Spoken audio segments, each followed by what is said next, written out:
With us right now is Michael Makovsky, President and CEO of the Jewish Institute for National Security of America. And it's a leading Washington, D.C. based policy and educational organization focused on U.S. defenses and national security issues in the Middle East. Michael, welcome back. Thank you, Brian. Great to see you again. Michael, from your sources, do you have a sense of how much damage this 9 days of bombing has done on the military infrastructure of Iran? Well, I think there's been obviously significant damage, and I think what's also interesting, obviously initially the attacks seemed to focus along the coastal area of the Persian Gulf, but what we've seen, I think, in recent days is an expansion of the target list to also more southwest and just generally more western Iran, and I think that suggests what might be coming going forward. Plus, of course, the whole moving of all these refueling tankers and perhaps other assets to Israel. So there might be more U.S. planes coming from the west, and therefore there might be hit. That the signals suggest, more action on western Iran too. So far, why don't you think they're hitting Israel? Well, that's a great question. I think there's a couple of reasons. One, because the Iranians know that Israel will hit back hard. And I think I was recently in Israel when we right before we last spoke, and I think the Israelis are itching to get in, and I think the Iranians know it. So they don't want to hit Israel if they can avoid it.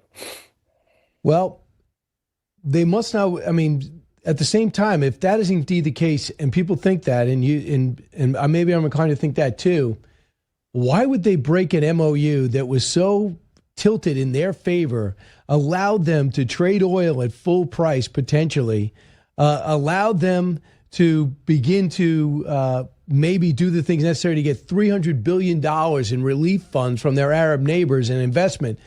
All these things would have allowed them to rebuild.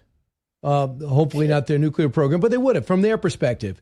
But yet they just said, we're going to shoot at ships and blow the whole thing up. Don't they know that was the best deal ever? And aren't those the same people that are being pragmatic, evidently, when it comes to Israel? They're not when it comes to us? Right. No, it's a great question, and logic would suggest exactly what you're saying. And it also, but unfortunately, I think the fundamental problem here, and the MOU reinforced it, is the Iranians think they won the war. And they felt that way since the ceasefire on April 8th, and they saw a desperate America wanting to come to a deal. And the MOU, as you point out, was a tremendous agreement for the Iranians.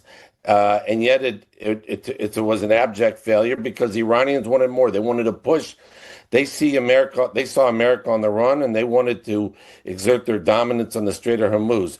Now, they did sell a lot of oil. My organization, JINSA, reported, I think 2 weeks ago, that they got already like over at least $5 billion in oil revenue within the first few weeks of the MOU. And as you point out, they could have gotten a lot more.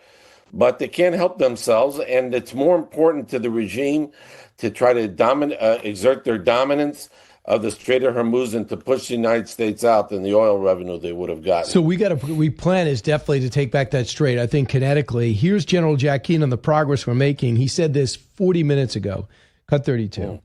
We're doing what we couldn't get done diplomatically. We removed our blockade as part of the deal, but they maintained control. So now we're conducting the battle of the Straits of Hormuz to forcibly open the straits, secure it, and eventually control it.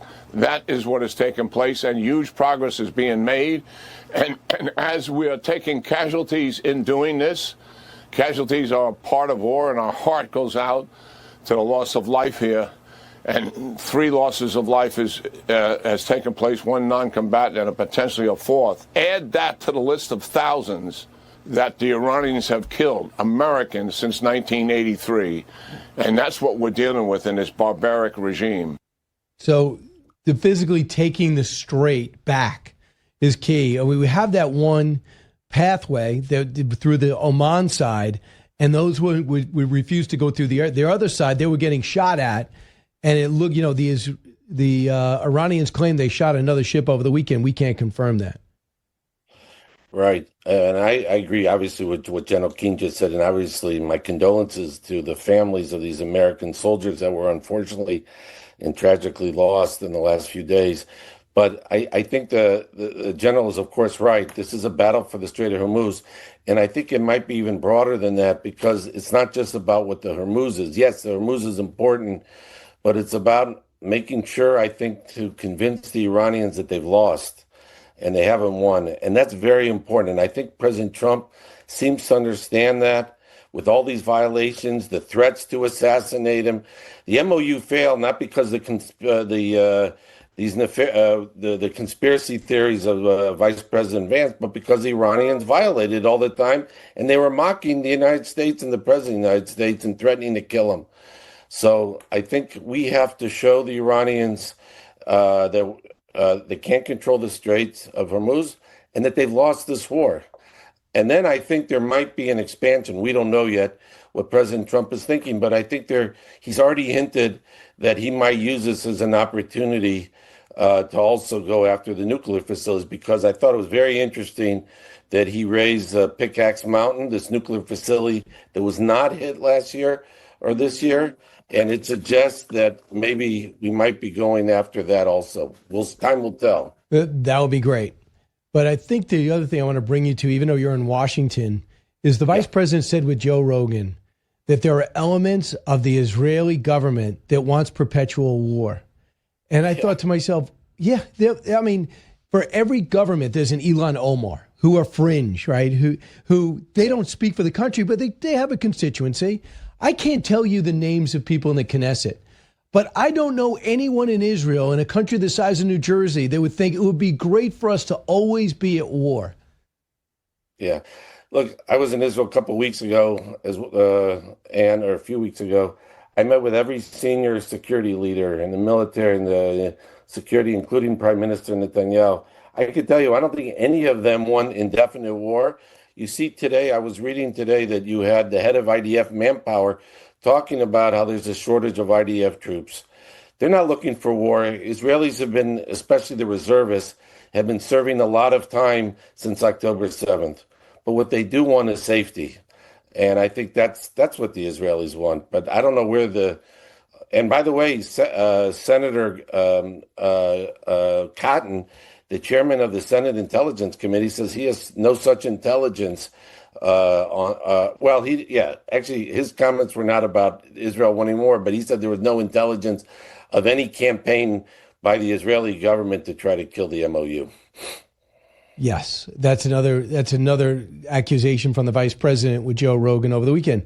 I mean, I don't think he understands that he's not a senator in Ohio. That would be controversial if he was a senator in Ohio.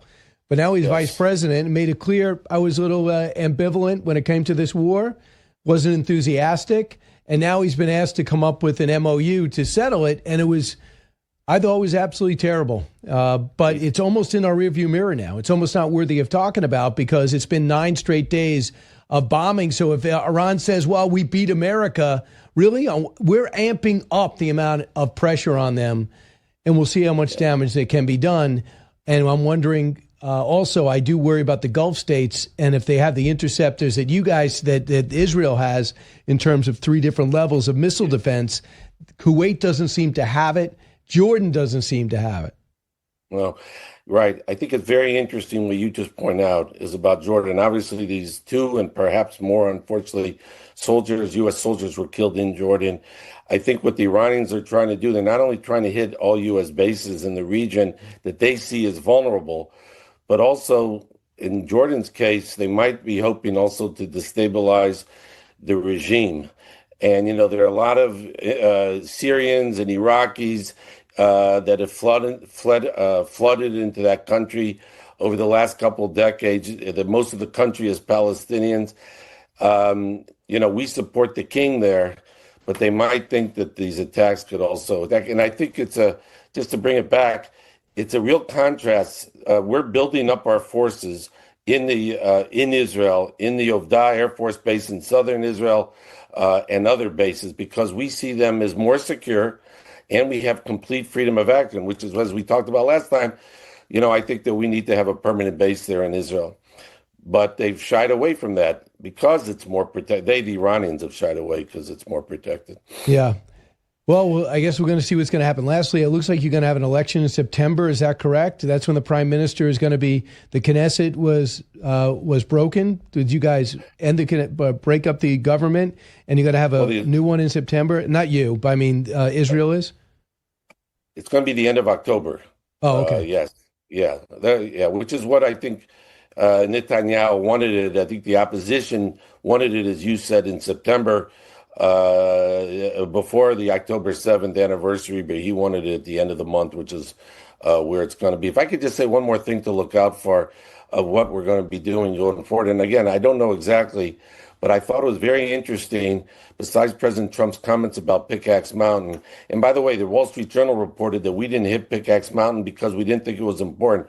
My understanding from Israeli sources, that's not the case. It was because it was so deeply buried that we or Israelis could not effectively hit it. But there was another attack by CENTCOM that I think is interesting. We hit Abadan. Now I don't know what exactly we hit, but whether it was just the air defense. But that's the site of Iran's biggest refinery, and the president has talked about in the past about hitting their energy facilities to really hurt the regime and to undermine their ability to execute a war. I think that's something to watch. I think what we might be seeing, I don't know, but what these other strikes beyond just about the Strait of Hormuz might be preparing for something larger in the coming days and weeks. We'll have to Really? see. What could be larger? Well, I think if we hit some of the energy facilities, for instance, as the president has talked about, we did hit this nuclear facility, the civilian nuclear facility. If we decided, for instance, to hit the major refinery, that would really hurt the regime. I'm not talking about export. I'm talking about because it would make the regime less able to provide fuel for the people. What if we wanted to hit some of their natural gas facilities? By the way, I heard that from Israel. There's been a lament that we didn't hit some of their energy facilities because that would really hurt the regime internally. And I think that's something to watch. I don't know if we're going to go that route, but President Trump has referred to that as a possibility. Yeah, we don't want this to go on endlessly. Nobody does, and not even an obscure Israeli politician that may not exist. Michael Makovsky, thanks so much. Always appreciate your insight, especially now, 9 days into a major bombing campaign in Iran. Thank you. Thank you. You got it. Thank you. Have a good You too.